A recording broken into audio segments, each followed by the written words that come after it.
"What's the matter?" Kahir asked, stopping dead in his tracks. He recognized the man straight away. His name was Jenkin, and he was the steward of the Rozark family's backyard, whose status was lower than the steward of the Rozark family's front yard. Nevertheless, he was highly regarded in the family, and he didn't usually have any time for Kahir. As for the other young men in the family, he would often greet them respectfully. "The Rozark family's annual competition is being held today," Jenkins stated. "This year the reward is very impressive. Why aren't you going? Don't blame me for not informing you. This is a rare opportunity." He stuck out his chest, like the news he had told him was an act of charity. He looked down his nose at him, his smile disingenuous. "There's no use in this fool taking part in the contest," he thought. "Is it really that time of year again?" Kahir asked. Then he turned around and walked away, not giving him a second glance. "Does this fool really think he stands a chance in the competition? How could there be such a man in the Rozark family?" Jenkins scoffed. Then he put the flute to his mouth again and started playing. There were some new maidservants back at home who were waiting for him to teach them. Otherwise, he would have gone to watch the competition too. Every year, the competition among the Rozarks was held in the training ground of their family manor. When Kahir arrived, he could hear people talking excitedly, so he headed in the direction of the noise. After all, he wanted to be involved just as much as the others. At the center of the training ground, hundreds of teenagers from the main branch and the side branches of the family were waiting for the test. Several exceptionally talented young men and women stood there patiently, while their peers crowded behind them. "Hey, look, the foolish warrior has come," ridiculed one person. Suddenly, everyone turned around, and all eyes fell on Kahir. They all started talking about him at once. "I heard the foolish warrior has recovered. I don't know if it's true or not. I thought he was a lost case. In the beginning, his family spent so much money trying to cure him, to no good use. Even idiots want to participate in the competition. Who does he think he is? Perhaps he wants a good beating. If he were normal, he'd have all the girls after him. After all, he's pretty good looking." Of course, news of the attack hadn't escaped their ears, and most people couldn't believe he had the audacity to show his face. Many of the young women looked at Kahir with regret in their eyes. Kahir sighed lightly, and his face remained expressionless. His piercing eyes swept over his family in an act of defiance. Their ridicule and disdain didn't affect his mood. Suddenly, he seemed to feel different. He raised his head, and among the group of youths in the plaza, he saw Ruhan looking at him with cold eyes. He was whispering something to the well-dressed man beside him. Kahir recognized the man straight away. His name was Mike, Ruhan's older brother, and he was one of the most outstanding younger members of the Rozark family. Beside Mike stood Vesemir, who Kahir was very familiar with, and next to him stood Ezekiel, who he also knew well. The three men were currently standing in the center of the arena, surrounded by many of their peers. This demonstrated the extraordinary status and power they possessed, and everyone wanted to be close to them. Although Kahir didn't know what Ruhan had said to his brother, he could guess it was about the incident the other day, as Mike gave him a look of murderous intent. Vesemir was also staring at him. Obviously, there was no good intention in those eyes. The three men had all stolen from him in the past. They were the main culprits of his misery. His lip curled up as he thought about how badly they had treated him, but it would do no good for him to get worked up about it now, so he shook his head and sighed to himself.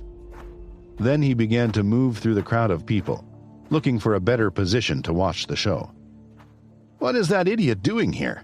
said one of the Rozark family. "It's better if we keep away from him, otherwise we might catch his foolishness," exclaimed a second.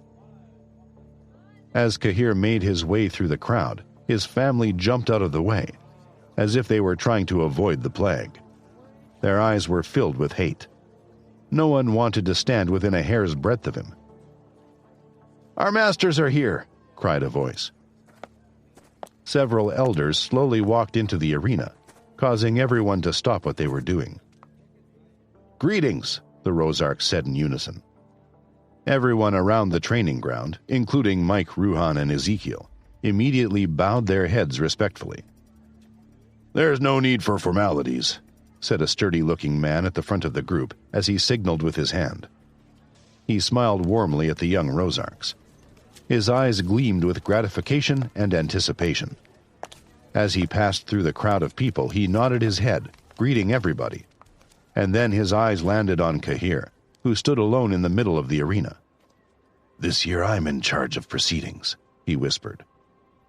Kahir's eyes softened when he saw Cohen, who had been good to him since he was young, and he was also a martial arts expert in Dandelion City. He was well known for keeping the Rosarks in check with his fierce style. Cohen's gaze swept over Kahir's body, but he didn't say anything more to him. Then he turned his attention to Vesemir and the others and said in a clear voice, "Do you all understand the rules? You shall not harm your opponent if they have admitted defeat. The tournament is a straight knockout. When there are only 12 of you left, you'll draw lots to decide your next rival. Understood?" The young men and women nodded their heads eagerly and shouted, "Understood!" in unison. However, they soon turned their attention to the long table not far away. 2 brocade boxes and a jade bottle the size of a baby had been placed on top. A wave of excitement ran through the competitors as they eyed the valuable prize. Cohen nodded his head in satisfaction and continued. "The person who comes in first will also receive the wolf blood. The 2 who come in second and third place will each receive an elixir of foundation. Others who perform well will also be rewarded." The competitors began to talk excitedly to each other. "Wolf blood? When the time comes, we might be able to obtain the innate ability of the demon wolf. This year, the family has gone to so much effort for us. Let's see who can get their hands on the top prize." They were shaking with excitement, a surge of adrenaline rushing around their bodies. Whether they received the wolf blood or the elixir of foundation, they didn't care. Indeed, they were both powerful objects. Vesemir, however, had one particular prize in mind as he clenched his fists tightly. "I must get my hands on the wolf blood." It was a very rare object, and not something the Rosark family could just give away. It had to go to someone worthy. Vesemir knew he had to obtain the wolf blood to break through to the supreme stage. "Wouldn't it be fantastic if I won?" Kahir thought, his heart pounding in his chest.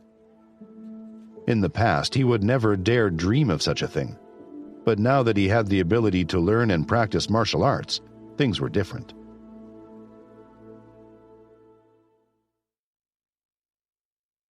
Looking at the young warriors, who were all eager to show off their skills, Cohen smiled and shouted, "Let the yearly competition begin!" As his voice faded, the arena suddenly boiled with excitement. Blood surged through the bodies of all the young men and women. The golden aura whizzed through the air, bedazzling all the onlookers. All of a sudden, it burst out in a dazzling explosion of many different colors. The figures of the young fighters blurred across the arena, moving quickly as they dispersed to avoid sneak attacks. They were all in this elimination match to win, and there was no such thing as teamwork. It was chaos as each fighter fought to secure their own victory. The battles had begun, and Vesemir and Mike wished each other luck. All around the drill ground, the spectators erupted with intense cheers as they watched the fight. The younger ones were cheering at the top of their lungs for their favorite competitors. When the spectating members of the Rosark family realized Kahir wasn't fighting, they were disgusted and started to berate him. "That fool isn't even taking part. I thought he wanted to participate as well." "He's so stupid and cowardly. I'm sure he's here watching it, though." But they were soon distracted from their thoughts as they continued to watch the raging competition. Cohen and the other members of his family had retreated to their seats and sat down to watch. Cohen hadn't been convinced the young Rosarks would do well, and he turned to Kahir, who still wasn't on the stage. He stared at him for a moment and only turned away when he heard a woman named Meredith speak to him. she said. "The youngsters seem to be quite strong this time." "I think you're right," he replied. "There are a few from the side branch who are quite strong too. But despite their strength, they still cannot compare to the main branch," said an old man who had also been watching. Cohen smiled and didn't say anything else. Everyone was focusing on the fiery hot battle, and even Kahir, who was in the crowd, watched with interest as it continued. The competition was getting more intense, and the participants were continuously being eliminated. Muffled explosions rang out from the battles, accompanied by the occasional exclamations and passionate discussions of the spectating members of the Rozark family. It was a thrilling scene. After several rounds of intense competition, in the end, just as the people from the Rozark family had predicted, only Vesemir, Mike, and Ezekiel were left standing, while countless others looked on in admiration and envy. The leader of the Rozark family beamed as he announced the results of the competition. "According to the rules of this competition, Vesemir got first place, Mike got second, and Ezekiel got third," he declared. "As I predicted before the competition, the wolf blood is mine," Vesemir said as he smiled proudly, striding across to the long table in front of the elder of the Rozark family and taking the small jade bottle containing the wolf blood. Then Mike and Ezekiel came forward and grabbed the brocade box containing the elixir of foundation. Seeing the prizes in their hands, many people looked on enviously as they congratulated them. After receiving their prizes, the trio proudly walked down the arena. The crowd started to gather by the sidelines, showering them with praises and congratulations from all sides. Kahir looked over at them, and then he simply turned around and left. When the crowd behind Vesemir saw Kahir turning around to leave, they started laughing and mocking him. "Look, the foolish warrior's running away! He didn't even bother to go on stage, and now he's running away scared. He's probably afraid of getting beaten up." "He knows that Mike and Vesemir could break his arm in a flash, and he got scared. What a coward!" "Maybe he's not that stupid after all, since he knew when to escape." "Let that fool run away," Vesemir said. "He's been lucky today. Let's go drink and celebrate. I'll treat everyone." Mike and Vesemir had been planning to make fun of Kahir when they saw him, but he had run away before they had gotten the chance. After their victories, the three men were obviously in a very good mood, so they decided to go out and celebrate, and save their mocking of Kahir for another day. There would be plenty of other opportunities to ridicule him in the future.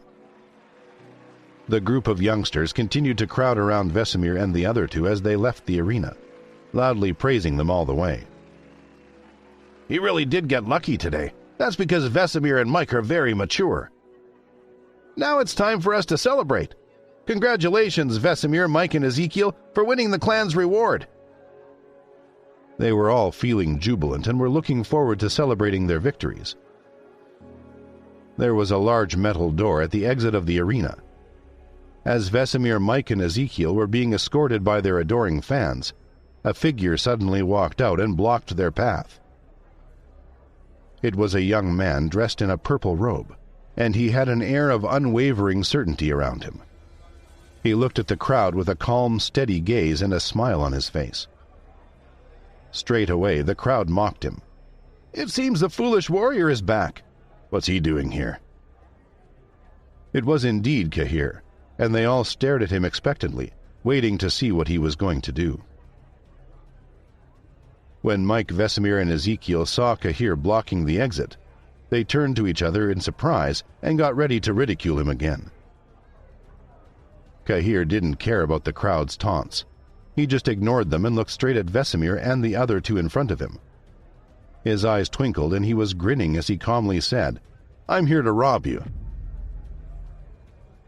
Although he had spoken softly, his words resounded loudly through the commotion. The crowd immediately stilled, wondering if they had misheard him. They all stared at him in surprise. Then, in the next breath, they all burst out laughing, as if they had heard a very funny joke. Some of them were bending over, laughing hysterically as they taunted him. Did you hear that? This fool said he's going to rob us. That's so funny. He said he's going to rob Vesemir and Mike? What an idiot. He must have some sort of death wish. Did I hear him right? We're always the ones robbing him, not the other way around. The foolish warrior seems to be getting more stupid by the day. I think I might actually be starting to feel a bit sorry for him, the idiot. Vesemir, Mike, and Ezekiel were also laughing hysterically at Cahir's words. What did you just say? Vesemir asked. You're going to rob us. Did we hear you correctly?